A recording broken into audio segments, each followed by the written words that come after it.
C-Double.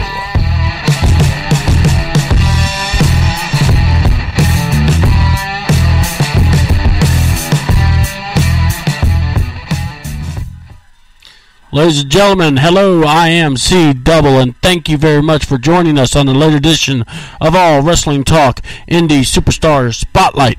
And I am your host, C-Double. And my guest, before I just bring him out here, I want to have a little music for him because, you know, this is kind of a new thing I'm doing here. So here we go. Without further ado, hold your ears. Dear God, I hope I don't blow it on out.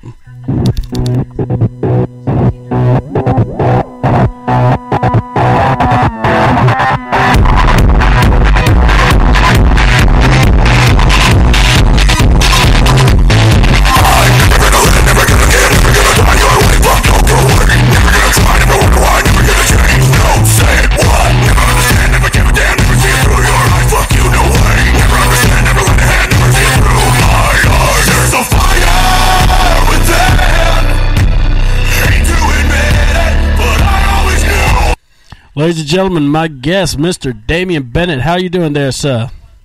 I'm doing good. Thanks for having me. How you doing, man? Man, it's good. It's good, man. I'm, you know, a little late night, but, you know, it's all good. You know, doing some editing, some Facebooking, you know, getting the word out about us on here. So, you know, so I appreciate you taking your time out of your, you know, busy schedule and coming on to All Wrestle Talk, man.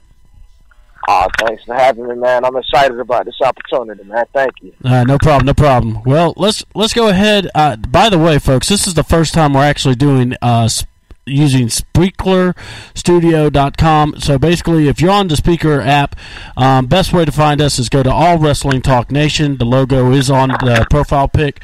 C-Double is the name of the channel. I will have everything switched back to All Wrestle Talk. It's just the way we set it up initially. So without further ado, Mr. Bennitt, which is kind of funny, I had one of the people I used to watch TV was my favorite character is Mr. Bennitt. So it's kind of funny. That's the name you have here.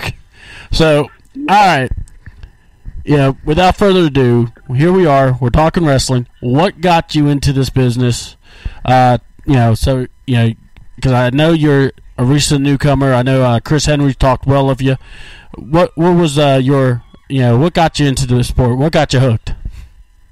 Honestly, it was probably Shawn Michaels versus Bret Hart at WrestleMania. When I saw him come down from the Raptors and just the way they stole the show in that Iron Man match, I was definitely hooked, man. It was a wrap from then. I always knew I wanted to be a wrestler, and that's what got me hooked, man. All right. So, okay. And see, I love matches. I love people being able to bring out, like, their favorite moments in wrestling that got them, you know, into it. What I want to know is, you know, because this is a hard living, you know, the road, you know, to doing the bumps and everything, to learning psychology. So what made you kind of go, I want to try it. I want to see if I can do this. What brought that to you? What brought you to the dance? Actually, you know, I was sitting at home, really not doing much with my life, kind of getting in trouble, running the streets, doing stuff I had no business doing. And then one day I went to an SFCW show. They let me get in the ring. I took a couple of bumps, and I met Robert Gibson. And, you know, from the second I met Robert, I just knew, you know, I belonged here. I felt like I belonged here, and I wanted to pursue it to the fullest. So it really saved me from going down the wrong path. All right. And, you know, you're actually quite a name, actually, in Georgia. Big response. Got to see you last week at the Southern Fried Show. A very good tag match with you and Dax Anthony. You know, so you got to imagine, you know, in indie wrestling, you know, sometimes you're lucky enough to know your opponent ahead of time and you know who your partner is and whatnot. But let's talk about this. First of all, very good match, by the way. Some excellent moves from both y'all. Thank you. You know, you got to come to perform. You got to give the fans what they want, and that's what we strive to do. And I mean, that match was really fun. I had probably the most fun I've had in a while in that match. Oh yeah, and it came off very well, like I said, and you had some very good veterans that worked with you, so got to give it up to Trinity. But like I said, you guys did an excellent job there. So I guess let's talk about the first thing that a lot of wrestlers, have to, get used to is that wrestling ring. Have to get used to just taking bumps. What is it? What was the biggest challenge for you to get in that ring, to learn? Was it, physical? Was it mental? What was it? What was your biggest hurdle? For me, it was more of a mental game. Physically, God has allowed me to be blessed to be able to do a lot physically, but it was more mental, just getting past the initial fear of taking that first bump, hitting the ropes, and taking that first backdrop, being slammed for the first time. I mean, a lot of people see it, and what they see, they feel, oh, that's easy. But when your body finally goes through that what's the word I'm looking for, that process, it really lets you know, hey, am I really going to do this, or am I just playing around? So, like I said, for me, it was more mentally ready for the business. Yeah, I mean, and I hear you because, that, like I said, I think a lot of people like to know the challenges. It's just, because, and it's funny, we're talking like falling backwards, and that that itself can be dangerous. I've landed on the back of my head plenty of times. You quickly learn to tuck that neck after smacking your head on the mat a couple of times. You quickly learn what the do's and don'ts are. So it's not. I know my first bump. I actually I'm getting ready to take it, and it was time to go down. I mean, it was horrible. It ended horribly, and it made me really question, hey, do I need to be doing this, or do I need to be an accountant or something? Yeah, I mean, I would think so too. I mean, it's like, it's just one of those things. Fans, will get a part of it. They'll jump on everything they can get, from that. And so let's talk about it. You're training, and you're not just training with any guy. You're not just you're training with a guy that's kind of legendary in the business, or it's not even kind of. It is legendary in the business. What was it like learning under the, Robert Gibson? What has it been like? It's been a blessing, man. Robert's phenomenal, and this is not just because he's my trainer. I've been able to learn from a lot of guys in the short time I've been in the business, but I have to say the knowledge that Robert is willing to share. When you get in this business, you meet a lot of guys who are willing to share knowledge, but some of them are not willing to share everything. Robert gives 100% of himself at training. When you're a new guy, if he knows you or he doesn't, you come and ask him anything. Robert makes it fun. And that's why I keep going back, because there's always something that Robert can help me improve on. He's very passionate about what he does, and that makes it easier for a young guy to understand what it's about, what it means to be a wrestler. Nowadays a lot of guys want to get in there and, everybody has their own agenda, but they lose sight of what we are. Some people say sports entertainer, wrestlers, but at the end of the day, the marquee says wrestling. And when you work with Robert, he teaches you how to wrestle. He teaches you how to bring that crowd in and get them behind you and, cover your flaws. So, like I said, working with Robert has been a blessing of God.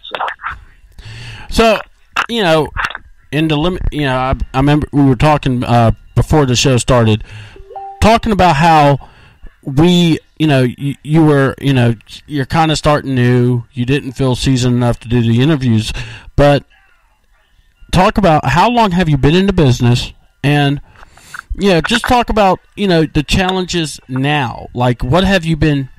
What are some of the things that you just go, okay, yeah, it's a challenge, but I got this. I've been in the business now going on 2 years, actually. I haven't been in it long. I've been training longer than I've actually been wrestling on shows. The challenges for me have been more on the business aspect, how to handle business, how to conduct myself, how to handle myself in business sense, and how to just pretty much carry myself in the locker room. Those have been more of the challenges for me, because what the fans don't get to see, and I'm kind of breaking the fourth wall, but what the fans don't get to see is it's not just about what we do in that ring. It's about the interaction with the promoters and the guys in the back. You know, a young guy can make a mistake and not even know he made a mistake. And that's been more of a challenge to me because you're always cautious. I don't want to step on this guy's toes. I don't want to, you know, do this or do that wrong. So, away from wrestling, it's been the business aspect of it. You know, and that definitely, you know,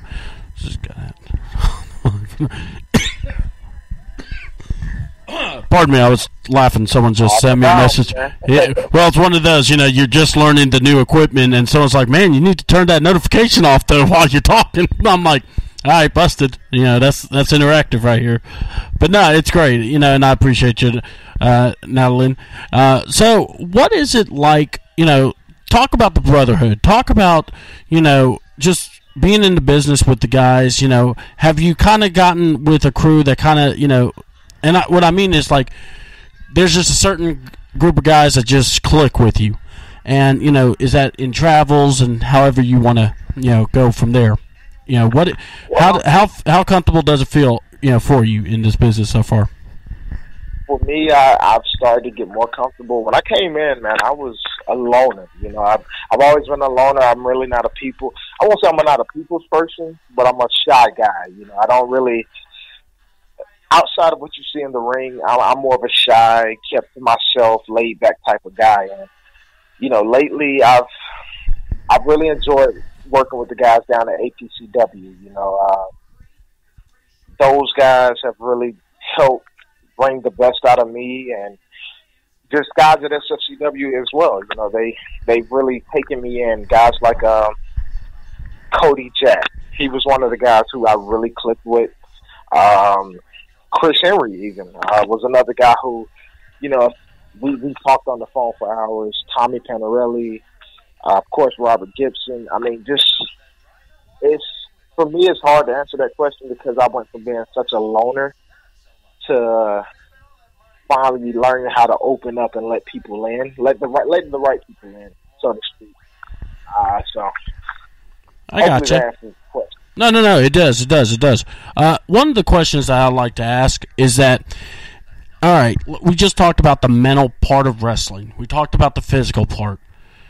But then there's the ultimate challenge that is, because you are performing and you do have to somehow, like, convey your character and the persona for the fans. How much of that has been a challenge, or is it, if not a challenge, was it a challenge at first, and you've just been being able to work through the obstacles of, like, getting your persona out there? It's still an everyday challenge for me. Every show I go to, I try to. For me, nothing's ever good enough. I could see a match and somebody could be like, "Oh, that was a great match," and to me, I'll pick out every little thing that I did wrong. And when it comes to a character, that's a big thing because for me, my character is me. You know, I didn't want to get in this business and be one of those guys who had this super alternate ego. I used to go by Damien Silver. That was probably the most alternate ego that I had, but it's still a challenge because you never know what a crowd wants. I mean, you could come out and give a great match, but if the people don't receive you, if they don't, accept you, then your match means nothing, and it'll go down in history as just another match on the card. So, like I said, the transition of getting that character over is very... I think a lot of people take for granted how hard it is to be able to go out and draw people in, because most of the people who see you don't know you at the time. So it's about selling yourself on them. And also it's like that first moment. It's like, where it says first impressions is everything. It means so much more in wrestling. Because you're supposed to portray, and you want to make sure, if you're supposed to be a heel, that's almost easy at times for guys because, you just have to be a jerk to folks. But, to be a face, you got to show that you believe that you could get the crowd energized. Yeah, and for me, I feel like also as a face, a lot of guys see it as a rah-rah, cheerleading type of guy, and that's cool, but my personality, I don't want to go, let me try to use this word correctly. I don't want to be corny with it, and make it seem forced. Like, hey, I want you to like me. You know, for me, I want people to like me for me, you know. So that's the biggest transition with wrestling, because as a face, you got to make them like you. You know, you got to get them behind you. But for me, it's like, if you like me for me. If you don't, okay, well, oh well, you know. So that's something I'm having to train, you know. And that's just how I was brought up. I'm a country guy, you know. And to me, you know, we were brought up. My grandfather, you know, he passed at 100 years old, and he always told us, you know, you live life and you do, like, you know, you respect everybody, you treat everybody with respect. If people like you, they like you. If they don't, they don't. In wrestling, you can't go by that you can't go by that mantra. You know, you're supposed to be hated. You're supposed to be loved. Well, you got to get over. So, yeah, I hear you, man. And you know, that's the beautiful thing about it, is just that dynamic of being able to, you know, relate, try to, you know, convey who you want to be. And what I've learned is, you know, kind of like, you know, however close to your persona makes it click better. And, you know, I like how you just brought that, you know, kind of like the old school of, you know, being, you know, a country boy, and just, you know, you don't have to, you know, go super corny Coco Beware style, you know? Yeah, you know, I mean, this is 2016. People are, I put it like this. There are fans out here now who are smart to the business, just like NFL. You know, you got fans who know more about the NFL than some of the players. And in wrestling, guys don't want to accept it, but I feel there are fans who know a lot more about wrestling than what we give them credit for. So if I keep coming out here being corny and being forced, they're going to see right through that. People want real. They want you to be yourself. They want to be entertained. And that's the mindset I take every time I go to a new city, new promotion, is go out there, be yourself. And if they like you, you know, that's good, because they like you for you. If they don't, well, you got some work to do. So, well, not just that, but also just adapt. You know, if the crowd's booing, all right, fine, give it to them. Let them know that. Yeah, start going. Hey, oh, you don't like me? Luckily for me, I haven't been booed yet. But you know, I don't get the chance to see myself in that scenario. But amen to that. I mean, for me, wrestling is it's one of the greatest improvisations in the world. I hear because, you know, this is an art. You know, this is an art like no other. You have improv. You have the drama, the comedy, the action. You know, you put it all together. I mean, like you said, you got to go with it, man. You know, they're booing you. Don't keep sitting there trying to get them behind you, and they hate you. You know. Exactly. That's almost like the worst thing you could do. You almost adding fuel to the fire. Still love me. I really want you to love me. I really want you to love me. Like, yeah, guys, get behind me. And they're just blowing you out of the building. You know, for me, it's like, hey, you don't like me? Oh, well, I'm gonna make you not really. I'm going to really make you not like me. You don't like me now? Just wait. I was trying to make you like me. Wait, I'll make sure you hate me. Exactly.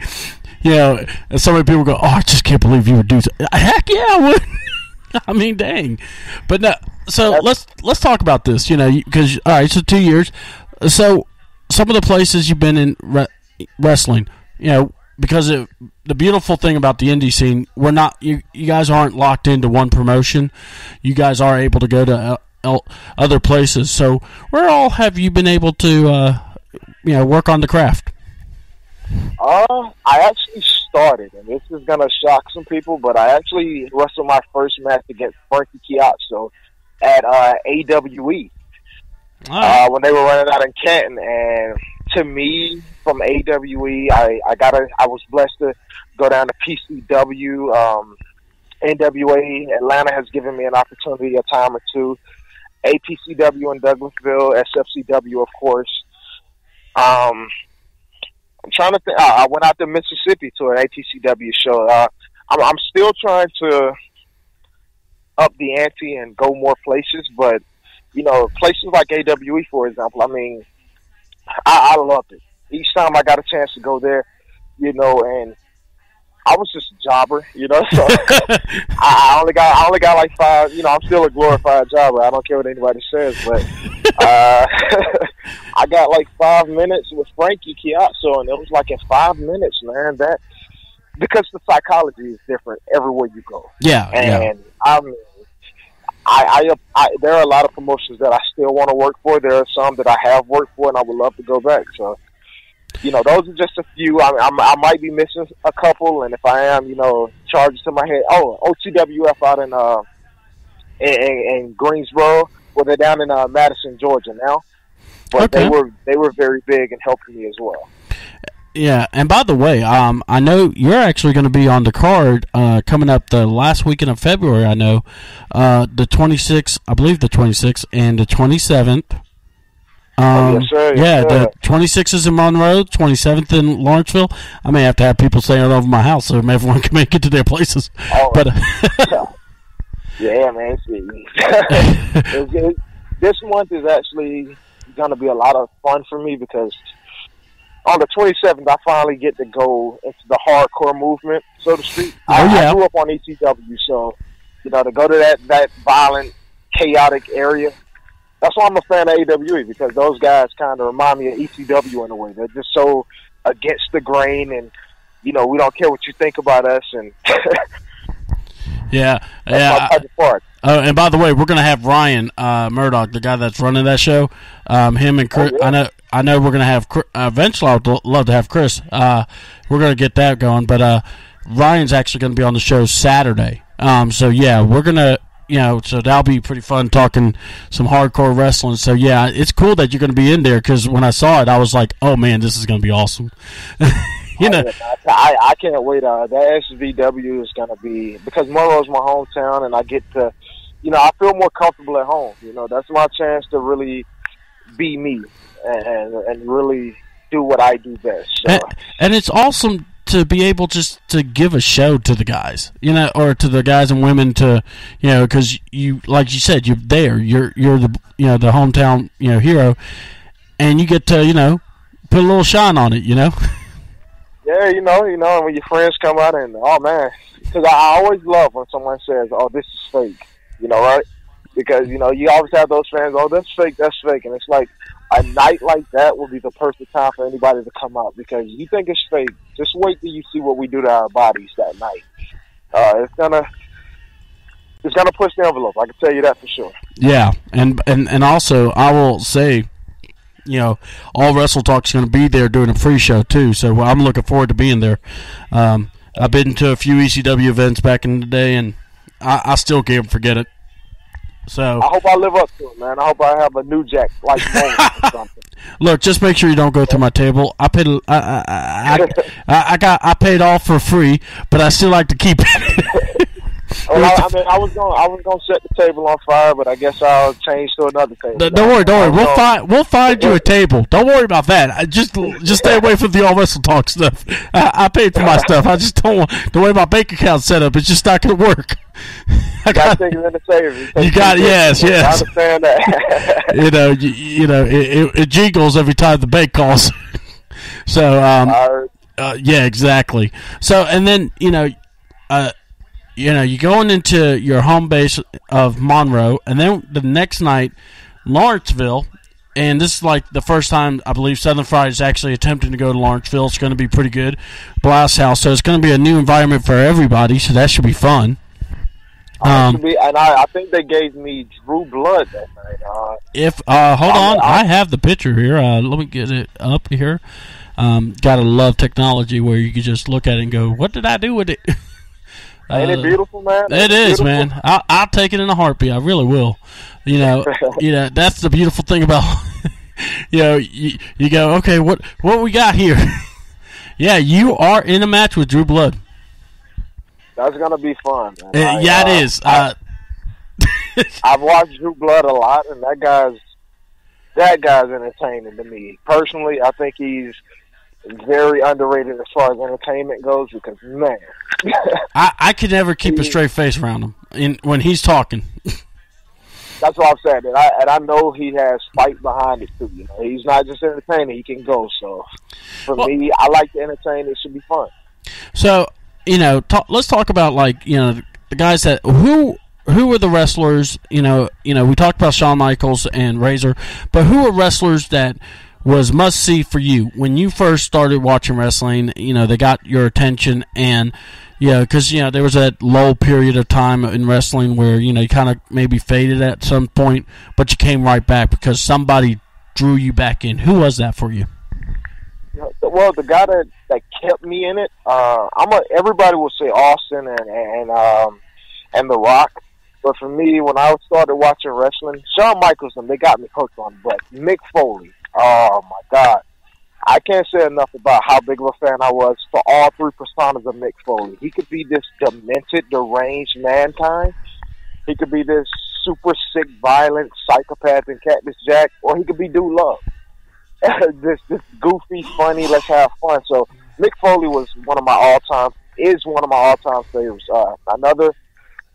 Anybody who knows me knows Macho Man Randy Savage, Eddie Guerrero, and Chris Benoit. Those three guys may have kept me in wrestling as far as fan-wise longer than anybody. That's one of the reasons I like to do the Frog Splash. It's just paying homage to Eddie Guerrero. So, because I just felt like those guys took it so serious, Yeah.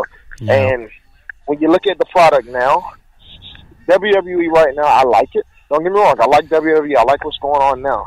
But you look back then, the fans, they would be more into the show than sometimes the wrestlers would be. And you had guys like Guerrero and Benoit and Malenko putting on classics in ECW, WCW, and WWE. You had Mick Foley, who you didn't know what he was going to do, whether he was going to make you laugh, cry, or he was going to scare the crap out of you because he's getting thrown off his cell. So for me, it was I grew up in the Attitude Era, so man, I had a lot of must-see TV, must-watch guys. Mike Awesome, New Jack, of course. Huge fan of New Jack. I used to walk around as a kid and with a bandana on my head and the trash can, trying to play wrestling like I was New Jack. I was just walking in the kitchen looking for my sister, waiting to make it go down in there. So where's your next show? One of the guys, see, this is pretty cool. I'm actually using Facebook, so if guys want to shoot me messages, they can shoot me messages to ask you. One of my guys is asking where's the next show going to be? So where is your next show? Is it going to be the last week of February, or what else you got planned? The next show I'm doing this month is actually going to be February 13th. I get an opportunity of a lifetime at APCW. I'm in a match with Brian Montgomery. If you don't know him, check him out. He is phenomenal. And we're teaming up against Corey Hollis and a tag team partner of his choosing. Man, and you know Corey. Go ahead. I mean, you drop Corey Hollis, and it's like, I've been in the ring with Corey before for a short period of time, but I've been around him in the locker room, and this is a guy who I'm excited. I know it sounds like I'm putting a lot of guys over here, but honestly, I mean, I've been in the locker room with Corey, man. I'm a fan of his game. Well, because he knows what he's doing. And now that it's almost like this. As wrestlers, you kind of have a feel of who's really about it. So there's nothing wrong with that. I'm so with you there. I love being able to work, and it's at APCW. It's in Douglasville. I got to do my cheap plug. Oh, no problem. We'll do plugs. No problem. But the guys who are going to be on the show, Eric Wayne is coming in. You got Robert Gibson. Chris Henry's going to be on the card. I know I'm forgetting some guys.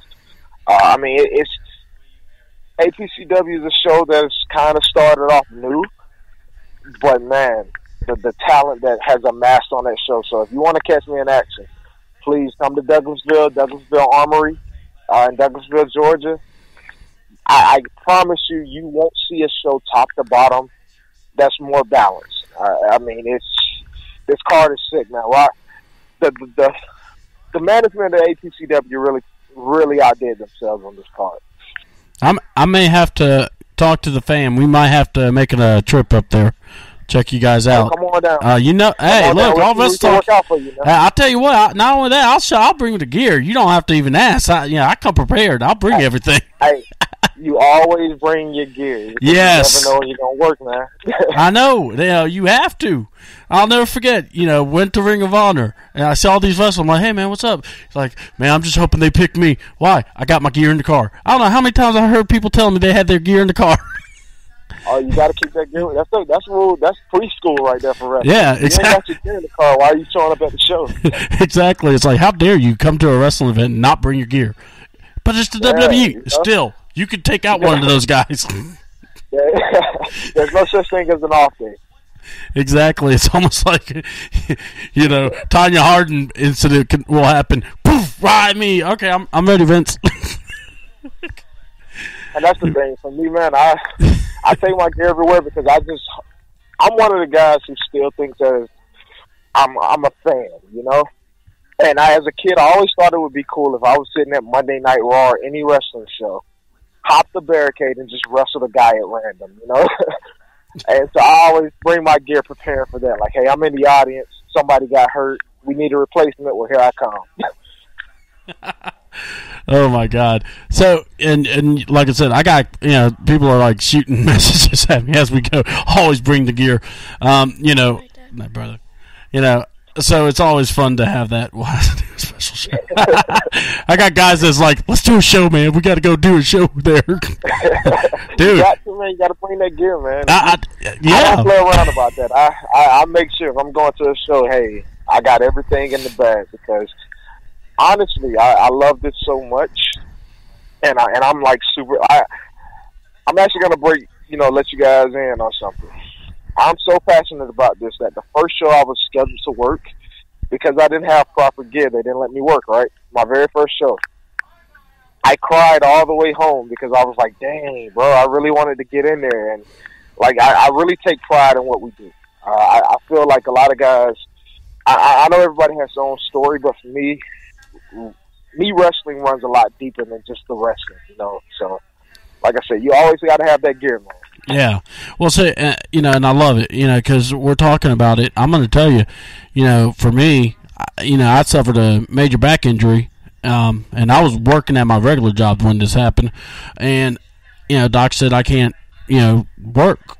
So, I'm like, all right, fine. I'm going to find a way to get into wrestling, though. And that's when All Wrestle Talk got born. May have not been the exact name. Didn't know how to get there. But due to an awesome friend and had a great guru, my boy CM, who's listening to the broadcast, definitely helped me out. So taught me the way, and then me and my buddy Josh hooked up and taught me the way of the audio. So I have a bunch of mentors, like in wrestling you have mentors in ring. So you never stop learning, man. You never stop learning. The day you stop learning is the day you need to get out, man. Yeah, exactly. You got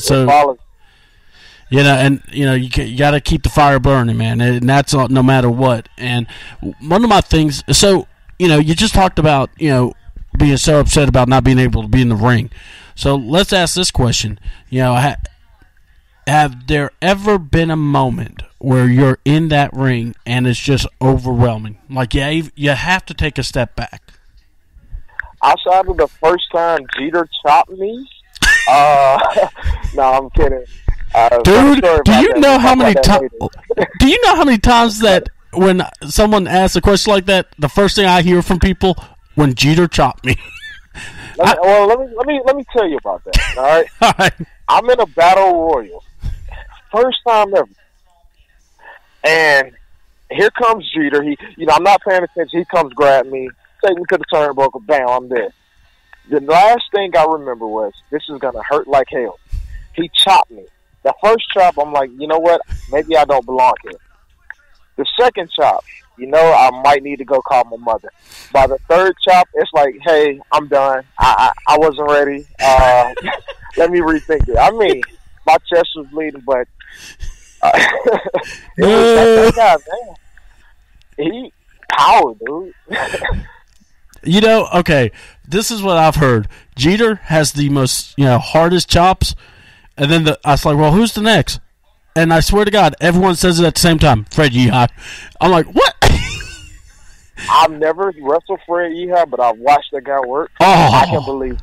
Yeah. I mean, I would love to wrestle that guy because, man, his body control. Oh, I know. That little where he breaks, drops down with the fist to the foot. Yes. I pop every time for that. I'll pop every time for that. All right, I got to ask you, because I got to watch that match, when you went against Trinity. Bro, some of those maneuvers you were pulling out, you did a corkscrew on top of one guy. The move that you just dive through the ropes. Let me just, I hate to be like, oh, I don't know what I'm talking about, but this is where I have to say this. It's not like you could just train and just jump out of the ring and just say, okay, catch me.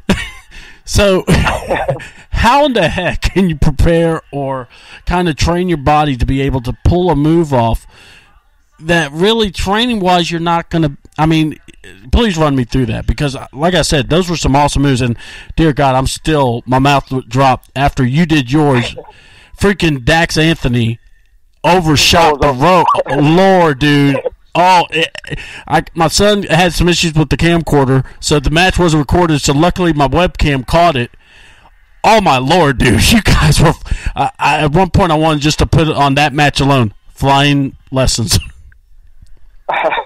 Well, with the diving, actually, and it's going to sound like I'm name dropping. I'm really not, but it comes back to learning, man. I wasn't the guy to dive, all right? I'll be the first one to tell you, I'm not jumping out no ring and busting my head on the concrete, all right? But the first time I did it, I was wrestling Mike Cruz, and we're at APTW, and something came over me. I was just in the moment, and I went out. And as I taught the guys who fly constantly, Chip Day, I remember he told me, hey, if you're going to go, you got to commit to it. Brian Kane, you got to lose that element of fear. And so the diving out of the ring and all of that, that's just the more comfortable I get, I think the crazier the stuff I'm going to do. And I don't know if that's a good thing, but, it's just being comfortable. It's just being relaxed. It's just, in that moment, what do I have to do to win this match? And not only that, what do I have to do to get these people to say, hey, it was worth my money to see that guy do what he did? So I tell you, it translated. Sometimes people go, well, I don't know if it did good. No, trust me, C-Double's telling you, it was awesome. That made me, because, I'm watching, I'm calling, and that was one moment I went, oh my God! Gosh, and then, my Lord, dude. If you look back at Ricky Morton, man, him and Robert did a match about a few weeks ago, and Ricky dove out of the ring. And I'm like, you know what? If Ricky Morton's still diving with no fear, there's no reason as a young guy I shouldn't attempt this. Like, you know what? I'm going for it. Screw it. Exactly, and by the way, Ryan Murdoch, Mr. Mad, bomber for us after last night. He wanted me to let you know he's very excited to have you at the Southern Violence Wrestling Show coming on the 26th. So, see, I that's pretty impressive. I have to remember all these dates and I don't write them down. Hey, I wish I had your memory, man. My wife gets mad at me time and time again about my memory. Well, what's funny is that I have the worst memory because of all the accent and everything, and it's like when it only comes to wrestling, I remember everything. It's hilarious. So, and as I told people, that's just a gift. Hey, I wish I had it, man. A few people have it, and I know I'm not one of those guys. I'll be like a chicken with my hair cut off if I didn't have my phone and my wife, dude. I'm telling you, I'll forget real quick. Oh, Lord. And now that they made this little thing, you can go at some phone stores, they have it where you put, it's like a ring, and you put it on your finger, and the phone never leaves. It's like, oh, my God, where have you been all my life? I messed around and got the Galaxy, Samsung Galaxy watch for free with my phone, right? Yeah, yeah. And I got to tell you, man, that was one of the greatest inventions outside of sliced bread that I've ever seen. I hear you. I mean, to have it right there. Well, let me ask you, you talked about going to Mississippi, and how you want to branch out. Going out of state, is it a challenge for you? Or is it just one of those you kind of keep your mind, clear and you're just ready to go? As soon as you step in, you're good to go. You get in that ring, you're good to go. Well, I'll tell you, I could lie to you and kayfabe it up all I want, but I'm a guy built on honesty. Anything I'm sharing is because I want to share it. And when it comes to like being out of state, being booked, period, that's one of those mental learning phases that I'm going through. Because it doesn't matter how good you think you are. It's about who's going to take the time and who's willing to give you that opportunity. It's about how you approach them if they feel like they can use you. So for me, branching out is just, I just love to wrestle. I'll wrestle in front of 10 people. I'll wrestle in front of 5. I don't care. I'll wrestle by myself with a broom. As long as I have the opportunity to wrestle, I mean, that still ends up just lacing up your boots, being in that locker room and going through that curtain, getting in that ring. I mean, those moments really just, they take me to another place, man. Yeah, man. I appreciate, you just sharing that with us. One of the things that I love to kind of, go back to and enjoy is, we talk about, hanging out with the guys, having fun, the camaraderie, the kind of the memories that make you enjoy the wrestling even more. And I gotta ask, it's been burning. It's a hard question I'm about to ask you. Chris Henry, known as the Blue Bomber, I believe. All right, gotta ask this question. He was talking about how, I believe it was you, did a promo, and he's about to respond to you, and you cut him off every moment for him just to say yes or no. And Chris had this feeling that the only reason you did that was so you knew he was going to jump or, kind of shoot off to the point that you might break. So I'm going to have to get your take on that story. So if you don't mind. I don't get the microphone as much, but I put it like this. When you grow up, and while you like watching Eddie Guerrero in the ring, you find yourself watching more of The Rock promos and Stone Cold. I live to get on the microphone. Like, if I could get the microphone more, because for me, I know he wanted to talk, but don't play around with me on the mic. Like, I'm not trying to embarrass you as a man or anything. No, I get it. But when we're there to perform, it's like, hey, you gonna cut this promo with me? You better give it, because I come from a town where we crack jokes and we gonna try to get on you. Look, I'm gonna tell you, if you guys are gonna go toe to toe eventually, please let me know. And if it's gonna be a promo war, I need to hear it. I need to be a part of it somehow. I'll even record it. More promo war. Because go ahead. And Chris Henry, he's I've worked him before, and I know Chris. The guy is exciting to be around. He's fun to be around, and he will make me break character if I'm not careful. So I can't let him, because I'm a goofy guy, and I'll admit it. And Chris is the type of guy, he'll make me break character, and it's like, you know what? Before you say what I think I know you're gonna say, let me just cut you off. I mean, when he told that story, and not only that, I mean, you saw the interview. I mean, he was passionate. It's like his veins popping out the side of his neck. He wouldn't let me talk. I knew that's what it was. It's that. But like I said, wrestling to me, and this is just my personal view on wrestling. Maybe you're right, it may be wrong. I don't know, but it's not, opinion. It's not. It's about what you do in the ring, but it's about what you give to people on the mic. I mean, Macho Man Randy Savage. I mean, nobody, when you talk Macho Man, the first thing I don't think about is the diving elbow. The first thing I'm thinking about is the Rock. I don't think of the people's elbow. I think of, do you smell what the Rock is cooking? So it's studying just what gets guys over. Ric Flair, you think woo, you don't think figure four right off bat. So for me, I take a lot of pride in my promo work, and like I said, I feel I don't get the microphone enough. I feel that may be my one arrogant trait. I try to stay humble, but I really feel, you give me the mic, I can go. I like to talk, so I can go with the best of them. Let's do it. You really, I mean, it's almost like this. If I was running a wrestling school, or heck, it might be a suggestion. If I was Robert, I'm gonna one day put a microphone on a pole and go, all right, guys. First one gets that microphone, has a 15-minute promo. And you know what? And if Robert did that, I would wrestle that match as if I was wrestling for the WWE World Heavyweight title. I'm telling you, man. I love it. I mean, because when you cut that promo, man, it's a chance to really let them feel who you are.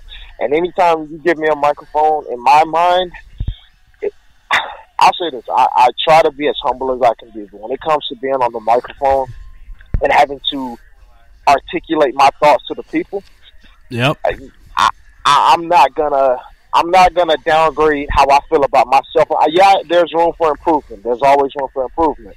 But I feel like I'm only gonna get better when it comes to being on the mic because I talk so much.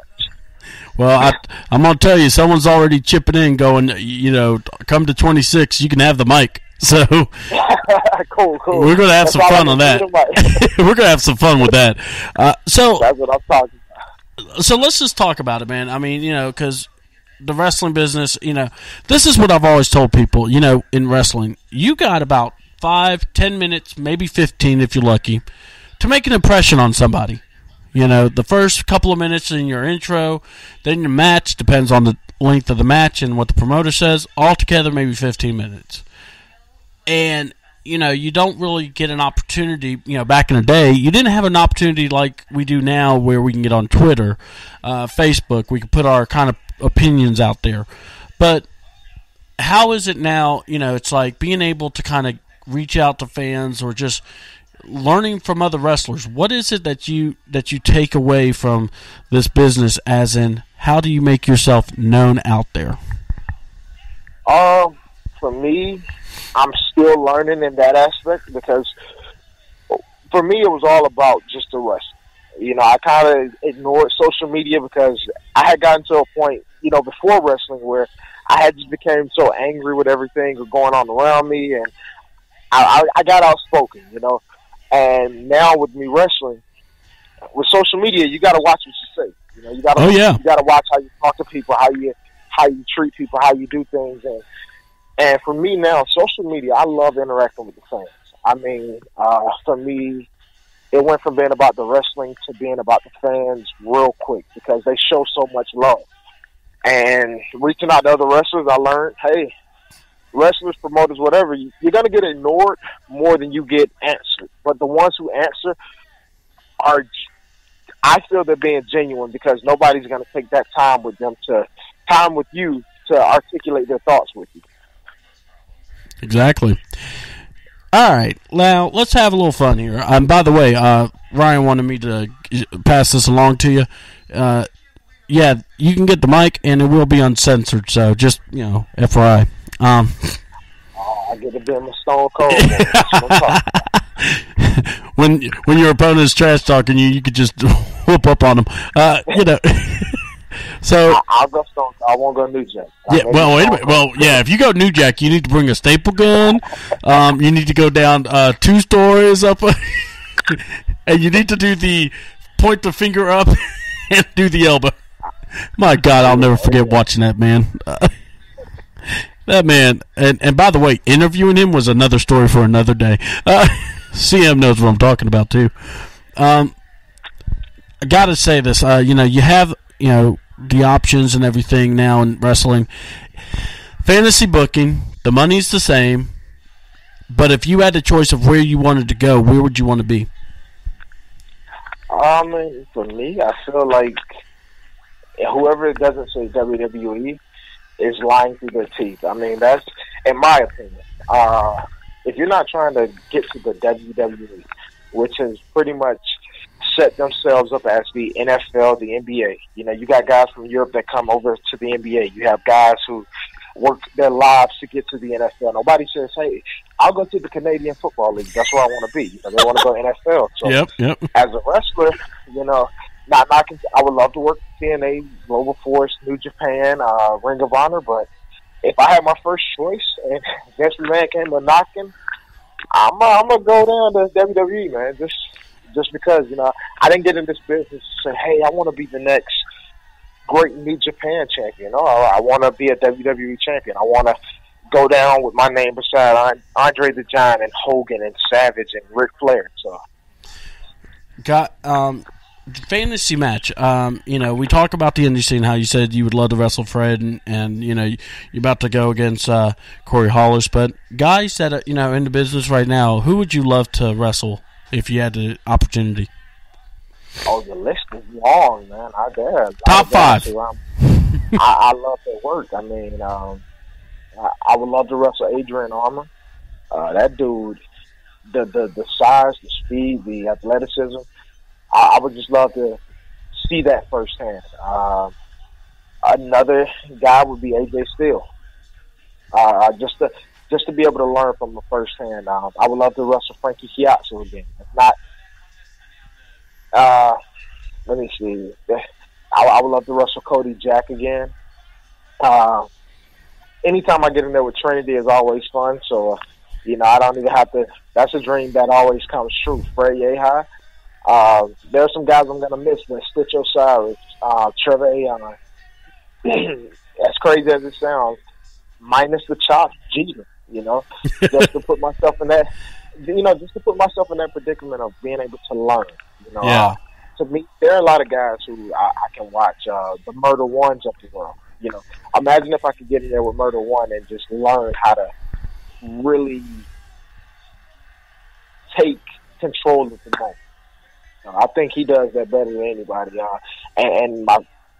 When it comes down to it in the state of Georgia, if there was one guy that if I could wrestle, if I died tomorrow and they said this is your last match, I would love to wrestle Jimmy Ray.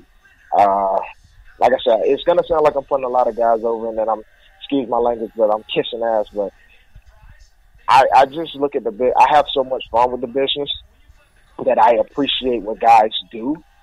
And I don't have whether people have a sour word about me or not, there are a lot of guys who I really just enjoy watching and would love to learn.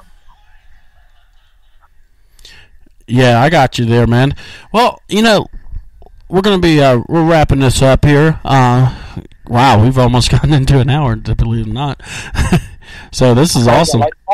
Hey, this is what I tell people. You come on my show, I'm going to sit back, and we're gonna sit back. We're going to talk, and if anything, you're going to end up going, man, that was more like us being on the phone chilling, and I'll be like, yeah, We got to do part 2 real soon, man. I like this. Hey, sit down then. We'll do We'll schedule a sit down. You just come by, we hang out, and we talk. And heck, we'll even play WWE 2K14, or 16. Hey, you don't want to see me in the WWE 2K now. It gets serious on the. Oh, I know it does. Dude. I play the PS4, and I have been known to make some people cry. And I will be the guy that will hit somebody or give a guy a chair to hit me, and next thing you know, I win. I will cheat to win or take a chair shot to win. I'm just saying, man. They get real on this. They are, and know what? We can make you too. So so you know. Okay. Yeah, Double does that kind of stuff. Myself. Yeah, I got to create myself. Yeah. I'll let you do it. If you want to do it, we'll take the picture. We'll set it up. Trust me, I made a few of my friends already. And one guy, he still has. He had an alien head. That's like, dude, I gotta save you, man. You were a lot better than an alien head. You got that alien. He stayed right up on that camera. And that's the part. See, with me, man, I tried to create my wrestler in WWE 2K, right? And just real quick, so I'm trying to create myself. Yeah, and I don't want to be that guy that's like, hey, everything's 100, right? But it's not going to be too. It's not going to be too low either. Hold on. Nothing like it. Well, I'm this is where I will lie or not lie. I'm just going to be honest. I am the 98 man. I don't want to be 100, but I am 98. Why? Because I like 98 degrees. How about that? I like it. Yeah. I gotta. I try to be modest with it. So I'll be like, I'll do 90 maybe. Yeah. I just let them get better as the season goes on or something. Because I like to do the GM mode or story mode of what they call it, the universe mode. Yes. My favorite thing to do on WWE. That's how I wrote my matches for a wrestling show. Was basically I played the video game and go, okay, this is what I would do. There you go. I enjoy trying to play booker, man. It gives me an appreciation for guys who actually book the show because I'm booking it for my own enjoyment. These guys have to book it for some 500 to 1,000 or more. Their enjoyment. So. Yeah, it's just really bad when I get people contacting me going, "Why are they doing this?" I don't know. You can write better. Okay, thank you, but Vince hasn't called me. I think that man, everybody now, because they expect more from WWE. Yeah. they just get to a point where it's like, you know what? I'm better than this, you know. So yeah, I'm better, but I deserve better than what you're giving. Yeah. Well, I think what a lot of people forget also, what made WWE awesome in the 90s was having competition. If you don't have competition pushing you, when you're the big dog in the game, guess what? Why try to fight for the bones when you've already gotten everything you need? And that's the thing. I mean, I won't say, like I said, TNA they're great in their own right, but you got to be honest. It's not like when WCW was beating WWE 88 straight weeks in their ratings, or when WWF had to deal with the AWA and the NWA. Yep. And, you had not Global Force Wrestling, that's Jeff Jarrett's. It was Memphis. It was Memphis Wrestling, I remember. But now, if you're talking about now, it's Global Force, and then TNA, and then Ring of Honor. I'm talking about back in the day. Back in the day.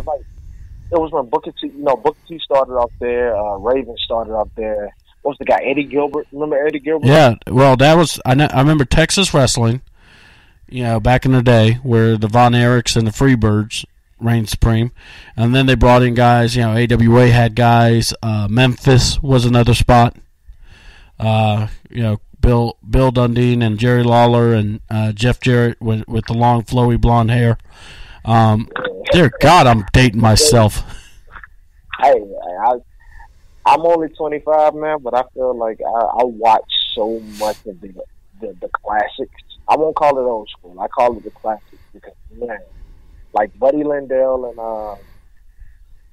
Buddy Lindell was a guy who I love watching. I constantly watch the Luthez and Buddy Rogers match. So so keep dropping names because I'll probably look up these promotions. And Nikita Koloff, Steve Dr. Death, Steve Williams, Terry Bam Bam Gordy. I mean, jeez. Abdullah the Butcher. I mean, that guy was. I used to like watching Abdullah the Butcher. When I was in high school, I used to watch a lot of old school wrestling or classic wrestling. And Abdullah the Butcher was the guy who I used to constantly get on YouTube and watch. I'm telling you right now, dude, I'm 38. I used to watch the wrestling back in the day where you had 8 hours of wrestling. Oh, my God. Those are the days that need to come back. Larry Zbyszko, Kurt Hennig, man. That for the AWA title? Yeah. Gagne, Shawn Michaels, Marty Jannetty, the Midnight Rockers, Jimmy Superfly Snuka. The scalpel matches between the Midnight Express and the Rock and Roll Express is them Cornette and that tennis racket. I get on YouTube and I'll probably watch a lot of these matches because we're talking about them. And I think what made it great was they had the fans so into what they were doing. Yeah. I mean, man, it was to the point where you knew when the Minnesota Wrecking Crew walked out, you felt like a riot could pop off at any time. And it's always fun to get on. I love the internet now, technology, because man, we got a lot of that exposure to this generation. Yeah, we do, and that's why it's like I try to tell people you got to try at least look up some of the old school because see the old school there were actually some great storylines back in that day, and it can be used even today. May not verbatim, but you can modify it here and there. But there's so much volume in wrestling from back in the day. I mean, they gave you great matches without having to do all the extra. I know Daniel Bryan just retired. Yeah, right? And I feel like it's too soon. And while Daniel gave a lot of himself, I feel like this is personal opinion. Completely off the record. I just feel like he gave so much of himself early in his career that his body just gave in on. Where you had guys like Luke Thez and Hogan and Flair who were doing this for 20 plus years, 20, 30 plus years, still being. Look at Sting, for example. I mean, Sting was 50 something. Undertaker. I mean, that longevity because they knew their psychology back in the day. Our wrestling is great now. But the wrestling combined with the psychology puts the classic and the old school light years ahead of where we're at right now, just because they knew how to properly place a move, how to properly dissect a match. And they would have the people. It wasn't like, yay, we're gonna be quiet for a little bit. Yay, we're gonna be quiet for a little bit. Boo, let's be quiet now. It was constant either booing or cheering. Exactly, and it's almost at one point it's like people forget. Guys just, you tell the story. You don't have to do spot over spot over spot over spot over spot. There's an opportunity where you could just go, okay, take it. Let's do this match. We're gonna take our time. We're gonna milk it. We're gonna, there's moves that we could do. I'm gonna get on the crowd, and that's usually the best matches because you're invoking the emotion. Yeah, and I think for us, like, I know for me, I used to be the guy, and still sometimes I get real spotty in my matches, but I used to be very early. I thought I should just do a lot of cool moves. Let me do this because it looks cool, and let me do this because it looks cool. And as time went progressed, it was like, why are you doing this? Why does that make sense? Are you just doing it just because, hey, I want to do this? I think it'll be cool. I think they'll really like it. Or does it have a purpose? And I think coming in, a lot of guys, they had, everybody doesn't get a chance to be around the guys I've been blessed to be around. Some of the locker rooms I've been in and shared with the guys that I've shared it with, I know there are guys in other places, even in Georgia, who would love to be in that locker room. So, nowadays we want to do spots because it looked good, but back then it was like, forget what looks good. What is real, pretty much. Like, stop doing what looks good and let's do what's real. That's what they were doing back then. So. Yep. And that's really the whole, point. And, the old saying, less is more. Yep. And, I like that you listen to the veterans and say, man, look, I appreciate you being on the show, man. I mean, it is awesome because, see, it's great to hear someone young in the business, and, please don't take offense to it, but young in the business, but has a head about them and understands the importance of what the wrestling was back in the day, as well as, and I don't mean just in the 80s, but in the 90s, the 2000s, it matters. Yeah, because, this business is like, for me, I get kind of sentimental and light, so to speak. I take a lot of passion in anything I do.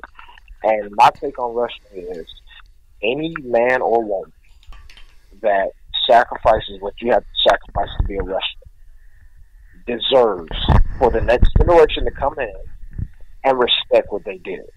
Whether they like it or not, respect what the guys did. Actually see why they did it, because you just might learn something. Like I said, the day you stop learning, I've been told it, and that's something I try to live by in the business. The day I stop learning is when I'm getting out. So. Yep, and I agree with you, bro. I mean, that's kind of the way we all need to be. It's that, you don't know it all just because you show up and do a couple of classes. Life, it's the ultimate teacher. And learning through it is the way to go. Yes. But I know you gotta hit the clock early, man. So I'm gonna go ahead and before we let out, let's just go ahead and because I appreciate you being who you are, but this is where you got to have a little shine too now. So what's the best way to get a hold of you for booking? How about that? If anybody wants to book me or anybody sees anything they like, you're more than welcome to come on Facebook.com. I have the Damien Bennitt Experience, or you can simply look me up as Damien Bennitt. You can also reach me on my email address at Damien5509 gmail.com. Like I said, if you see something you like, hey, get at me, man. I have my gear in the car. That's where it goes. I mean, you do what you got to. Just make sure we clean it a couple of times, man, because, funky gear, we all know how that goes. Let me tell you a quick story about that. I actually got in trouble one time. I show up at the show, and I left my bag in the car. Oh. And it was zipped up over, like, the entire week. So I get to the show, forgot to wash it, get to the show, and I pull it out. And Robert was literally Robert Gibson. He was like, "Hey, what the hell are you doing, kid?" He was like, "You stink. I might not let you work." I mean, he was so irate because it smelled that bad. God. I mean, it was horrible. I almost got kicked out the locker room. It was that bad. It just makes you go, "Oh my God, he's really mad about my stink." I mean, the second I opened the bag, man, I almost passed out. I was knocked out for like 30 seconds. Robert's going off on you. You're going, "Dude, I'm trying to breathe right now. Give me a minute." I know, like I'm suffocating in funk. Come on, man. Funkzilla just attacked me. My nose will never be the same again. Oh my Lord! Stinky Wrestling Gear is probably the greatest opponent of any wrestler, more than any wrestler is. I mean, funky gear will make me forget how to put on a headlock. I'm telling you. And you know what's really bad? When the guy is wearing the funky gear, and you're looking at him going, "What the hell's wrong with you?" I've been that guy. That's what I'm saying. I'm like, it got to a point. It's like, yo, you got to watch this for breathing something. or the better thing to do, you're in, you find out you're wrestling a guy, and then go, "Okay, here's a shower in a can. It doesn't work all the time, but let's see if it can benefit me." Oh, I'm telling you, man. It was times my gear was so bad they literally could stop ISIS with it one knee pad of mine. I mean, you throw it in the room with ISIS and they're scattering. I'm telling you. Throw it in the room and see everyone run. It becomes a weapon of mass destruction. Even now,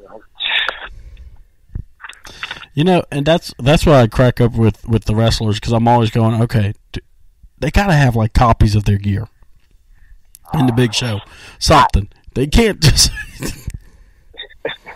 Well, for me, I actually have, like, I'll be honest, I just had a daughter. I just recently got married, so, I'm going through that transition in life. So the gear that I have, I only really have, like, that one set. Yeah, I got you. So if it's not clean, you might as well just wrap it up, man. It's going to be the funkiest match on the card. I'll tell you one thing. They may wrestle better than me, but no one will smell worse if I don't wash my gear. It's like one of the comedians I used to like listening to. He was like, "Dude, I am so self-conscious about smelling that if I fart, it's going to be like a cinnamon." I had to learn quick. Well, I'll tell you what, man. Anytime you want to be on the show, and like I say, we can always do a sit down anytime, any place. You just let me know. I'm not a hard man to find. And Damien, thank you so much for being on All Wrestle Talk Nation, man. It really was a fun time. I appreciate it. It's worth the wait. I can tell you that. Hey, thank you, man. This is the first time for me, and I really enjoyed it. Anytime y'all want me on, just give me a holler, man. All right, well, guys, thank you so much for checking us out on All Wrestle Talk Nation. That was Mr. Damien Bennitt. I'm C-Double. We're out of here. Remember, this month of, go to Douglas. It's AW. What's the name of the organization in Douglasville, Damon? Douglasville, Georgia, APCW, All Pro Championship Wrestling. We're going to be at the Armory this Saturday night. So if you want to see some good old-fashioned wrestling, or if you want to call it wrestling, either way, get your cousins, your grandmothers, your uncle with the wooden leg, everybody. Put them in the car and come on down. And even get your moondog. So, guys, sorry I had to do that. Okay. So, ladies and gentlemen, look, that's Mr. Damien Bennitt. I'm C-Double. And also, the 26th, or Friday, February 26th, is Southern Violence and Wrestling. You definitely want to check that show out at the Fusion Bar. $10 per person, and 18 to enter, 21 to drink. So, guys, 6 hardcore matches. Mr. Bennitt is featured in one of those matches against, I believe, Big Andy, I believe. And I know Ryan Murdoch is going to be in action with Logan Creed and Chris Nims. So, guys, get excited, get ready. And also, Blast House. We will be at Lawrenceville the next day on the 27th. So get your fried on and check out the new video that's about to be uploaded on YouTube. It's going to be an advertiser to Southern Fried Wrestling. Hope you all like it. And Mr. Bennitt, any last words? No, thank you for having me, man. I really am honored you guys had me on. Like, seriously, it's a great experience. Well, thank you so much for being a part of it. You can hang with me for a little bit. We're going to be gone right here on Speaker Studios. And like I said, guys, check us out. It is C-Double, the name of the Speaker profile. That's the way you can check us out. You can watch the episodes live or go on to YouTube channel C-Double. Thank you again. I'm C-Double, and I'm out.